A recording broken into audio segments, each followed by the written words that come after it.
साथियों, इस दिवाली में आपकी डबल दिवाली का काम मैं करने वाला हूं।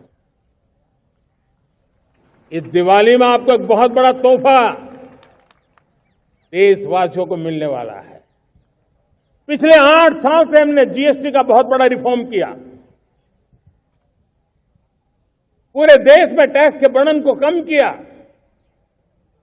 टैक्स की व्यवस्थाओं को सरल किया और 8 साल के बाद